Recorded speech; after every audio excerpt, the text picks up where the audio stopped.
আজকে আমরা সরাসরি রাসূল সাল্লাল্লাহু আলাইহি ওয়াসাল্লামের কাছ থেকে রাগ নিয়ন্ত্রণের কৌশল শিখব।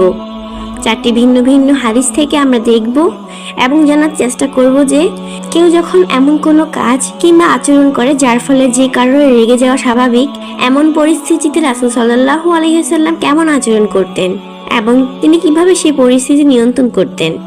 আমরা যেমন আমাদের জীবনের রাগের বিভিন্ন পরিস্থিতি আসলে রাসূল সাল্লাল্লাহু আলাইহি ওয়াসাল্লামের কাছ থেকে শেখা পদ্ধতিগুলোর বাস্তবিক প্রয়োগ ঘটিয়ে আমরা নিজেদের রাগকে নিয়ন্ত্রণ করতে পারি। প্রথম হাদিসটি শুরু করা যাক সাহাবী আনাস রাদিয়াল্লাহু তাআলা আনহুর ঘটনা দিয়ে। আনাস রাদিয়াল্লাহু তাআলা আনহুর মা তাকে খুব ছোট বয়সে রাসূল সাল্লাল্লাহু আলাইহি ওয়াসাল্লামের খেদমত করার জন্য সমর্পণ করেছিলেন। তেমনি এক সময়ের ঘটনা।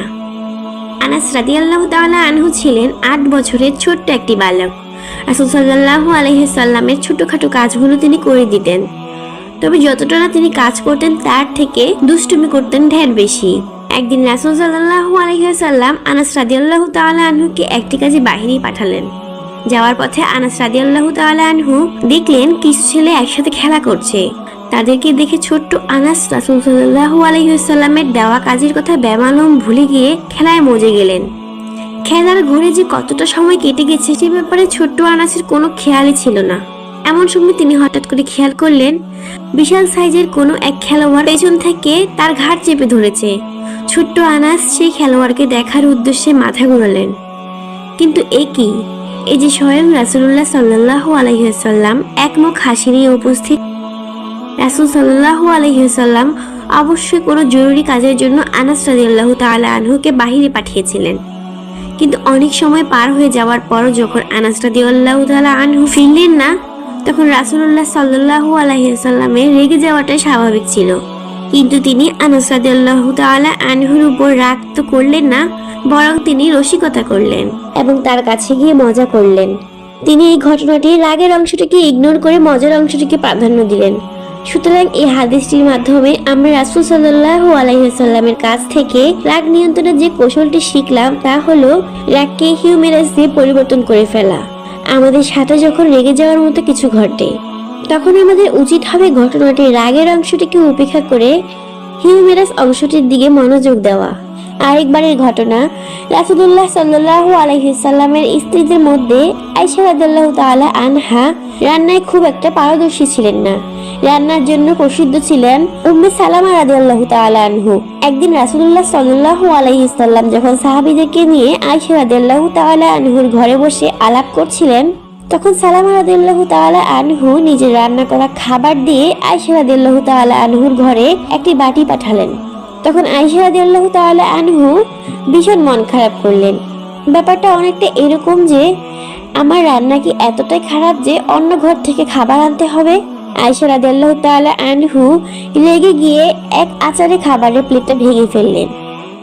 একবার ভেবে দেখুন তো, আপনার স্ত্রী যদি অতিথিদের সামনে এমন আচরণ করে ওঠে তাহলে আপনি কি করবেন? একটু হলেও হয়তো উফ বলে উঠবেন, অন্তত একটু হলেও তো বলে উঠবেন এটা কি করলে তুমি। অথচ রাসূলুল্লাহ সাল্লাল্লাহু আলাইহি ওয়াসাল্লাম সেরকম কিছুই বললেন না, এমনকি কোনো রকম বিরক্তিও প্রকাশ করলেন না, বরং ভেঙে যাওয়া প্লেটের টুকরোগুলো কুড়াতে কুড়াতে তিনি সাহাবীদের উদ্দেশ্য করে বললেন, তোমরা তোমাদের খাবার খেয়ে নাও। অতঃপর আয়েশা রাদিয়াল্লাহু তাআলা আনহাকে প্রোটেক্ট করার সুরে বললেন, তোমাদের মা কিছুটা মনক্ষুণ্ণ হয়েছেন। রাসূলুল্লাহ সাল্লাল্লাহু আলাইহি ওয়াসাল্লাম কথাটি এমন ভাবে বললেন যেন এটা কোনো ব্যাপারই না, বরং একই সাথে আয়েশা রাদিয়াল্লাহু তাআলা আনহার মর্যাদার কথা সাহাবীদেরকে মনে করিয়ে দিতে চাইলেন। তাই তিনি সাহাবীদের সামনে আয়েশা রাদিয়াল্লাহু তাআলা আনহুর নাম ধরে না ডেকে তোমাদের মা বলে সম্বোধন করলেন। এই ঘটনা থেকে আমরা রাসূল সাল্লাল্লাহু আলাইহি ওয়াসাল্লামের কাছ থেকে শিখতে পারলাম যে কেউ রেগে গিয়ে অপ্রত্যাশিত আচরণ করে বসলে আমাদের দায়িত্ব তাদের প্রতি রেগে না গিয়ে বরং অন্যদের সামনে আমরা তাকে প্রটেক্ট করব। পরবর্তীতে তার রাগ কমে গেলে তাকে একান্তে আপন করে নিয়ে ঘটে যাওয়া বিষয়টিকে তুলে ধরে শুধরে দিব। আরেকবার রাসূলুল্লাহ সাল্লাল্লাহু আলাইহি ওয়াসাল্লাম দেখলেন একটি মহিলা কবরের সামনে দিয়ে ভীষণ কান্নাকাটি করছে। রাসূলুল্লাহ সাল্লাল্লাহু আলাইহি ওয়াসাল্লাম তাকে বললেন, আল্লাহকে ভয় করো এবং ধৈর্য ধরো। মহিলাটি রাসূলুল্লাহ সাল্লাল্লাহু আলাইহি ওয়াসাল্লামকে চিনতে না পেরে রেগে গিয়ে বলে উঠলেন, চলে যান এখান থেকে, আমার মতো বিপদ তো আর আপনার আসেনি। আমার আপনার সাথে যদি কেউ এমন আচরণ করতো তাহলে আমরা কি করতাম? আর কিছু না করলেও অন্তত আমাদের এতটা ভালো আচরণের বিপরীতে তার খারাপ আচরণের জন্য পাল্টা জবাব তো অবশ্যই দিতাম। কিন্তু রাসূল সাল্লাল্লাহু আলাইহি সাল্লাম এমনটি করলেন না। তিনি সেই মহিলার আচরণ দেখে পাল্টা রেগে গেলেন না, কিংবা তাকে এমনটিও বললেন না যে আমি হলাম আল্লাহর রাসূল আর আমার কথার উপর কথা, কিংবা তিনি এমনটিও বললেন না যে আমি তোমার জন্য ভালো কথা বললাম আর তুমি কিনা আমার সাথে এমন ব্যবহার করলে। না, তিনি এরকম কিছুই করলেন না, বরং তিনি কিছু না বলে চুপচাপ সেই স্থান থেকে চলে গেলেন।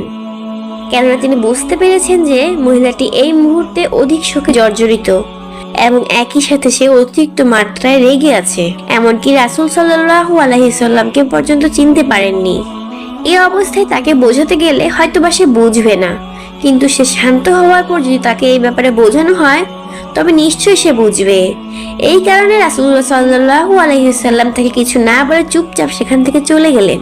আমরা কখনো এরকম রেগে থাকা ব্যক্তিকে বোঝাতে কিংবা উপদেশ দিতে যাব না, কেননা প্রথমত সে বুঝতে চাইবে না, বরং উল্টো সে নিজের উপর নিয়ন্ত্রণ হারিয়ে এমন আচরণ করে বসবে কিংবা এমন কথা বলে ফেলবে যা দেখে আমরাও রেগে গিয়ে তর্কে জড়িয়ে পড়তে পারি। সুতরাং এমন পরিস্থিতিতে আমরা আমাদের রাসূলের কাছ থেকে পাওয়া শিক্ষাটি প্রয়োগ করব এবং সেই রেগে থাকা ব্যক্তিটিকে তার রাগ কমে যাওয়ার এবং শান্ত হওয়ার সময় দিব। যে কোনো পরিস্থিতিতে যে কোনো অবস্থায় রাগ নিয়ন্ত্রণ করার জন্য প্রিয় রাসূলের একটি হাদিসে যথেষ্ট। তিনি বলেছেন, যে ব্যক্তি তর্ক করা ছেড়ে দিবে সে যদি ভুলের পক্ষেও থাকে তবুও সে জান্নাতের প্রান্তে একটি বাড়ি পাবে, আর যে ব্যক্তি সঠিক হওয়া সত্ত্বেও তর্ক ছেড়ে দিবে সে জান্নাতের মাঝখানে একটি বাড়ি পাবে, আর যে ব্যক্তি নিজের চরিত্রের উন্নয়ন করবে সে জান্নাতের সর্বোচ্চ স্থানে বাড়ি পাবে। আমরা নিজেরাই ভেবে দেখি কি লাভ একজনের সাথে তর্ক করে, রাগারাগি করে, নিজেদের মন মেজাজ খারাপ করে, যুক্তির উপর যুক্তি তৈরি করে। শুধু এটাই প্রমাণ করবে যে আমি সঠিক তুমি ভুল। এর মাধ্যমে না নিজের মনে শান্তি পাওয়া যাবে আর না অন্যের মনকে জয় করা যাবে। তার চেয়ে বরং চুপ থেকে অন্যের ভুল উপেক্ষা করার মাধ্যমে জান্নাতে নিজের জন্য একটি বাড়ি নির্মাণ করা কি বুদ্ধিমানের কাজ নয়? এই হাদিসটির মাধ্যমে আমাদের রাসূল আমাদের শিখাচ্ছেন রাগ করার মতো কারণ থাকা সত্ত্বেও তা ছেড়ে দিতে এবং একমাত্র আল্লাহ তাআলার কাছে এই ব্যাপারে প্রতিদানের আশা রাখতে। এক মুহূর্তের রাগ সারা জীবনের কান্নার কারণ হয়ে যেতে পারে। রাগ যদি নিয়ন্ত্রণের বাহিরে চলে যায় তাহলে রাগের মাথায় আমরা এমন কিছু করে ফেলতে পারি বা এমন কিছু বলে ফেলতে পারি যার জন্য আজীবন অনুশোচনা করে ফেললে অথবা তার সমাধান হবে না। তাই রাগ নিয়ন্ত্রণ করা নিশ্চয়ই এমন গুরুত্বপূর্ণ একটি স্কিল যা প্রতিটি মানুষের আয়ত্ত করে নেওয়া অত্যন্ত জরুরি। সূরা আল ইমরানে আল্লাহ তাআলা যেসব বান্দাদেরকে ভালোবাসেন তাদের বৈশিষ্ট্য হিসেবে রাগ নিয়ন্ত্রণের বিষয়টিকে উল্লেখ করেছেন। ইসলামের ব্যক্তিগত কারণে রাগ করার অনুমতি নেই। আমাদের নবীজি বলেন, তোমরা একে অপরের প্রতি বিদ্বেষ পোষণ করো না, একে অপরের প্রতি হিংসা পরায়ণ হইও না, একে অপরের প্রতি শত্রুতা রেখো না এবং একে অপরের সাথে সম্পর্ক ছিন্ন করো না। তোমরা আল্লাহর বান্দা, তোমরা ভাই ভাই হয়ে যাও। কোনো মুসলমানের জন্য এটি বৈধ নয় যে সে তার অপর মুসলমান ভাইয়ের সাথে 3 দিনের বেশি কথা বলা বন্ধ রাখবে। এই বিধানটি ব্যক্তিগত কারণে রাগ করার ব্যাপারে, কিন্তু যেসব কারণে আল্লাহ সুবহানাহু ওয়া তাআলা ও তার রাসূল রাগ করেছেন শরীয়তের পন্থা মেনে যথা পদক্ষেপ নিতে হবে। অর্থাৎ কেউ যদি আল্লাহ তাআলা ও তার রাসূল সাল্লাল্লাহু আলাইহি সাল্লামের অবাধ্য হন এবং তাদের অমান্য করে শিরকে লিপ্ত হন, সালাত ত্যাগ করে কিংবা শরীয়তের অন্যান্য বিধান লঙ্ঘন করেন, তবে তার ব্যাপারে রাগ করাটা পুরোপুরি বৈধ। কিন্তু এই রাগের বহিঃপ্রকাশ হতে পারে নিয়ন্ত্রিত ও শরীয়ত সম্মত।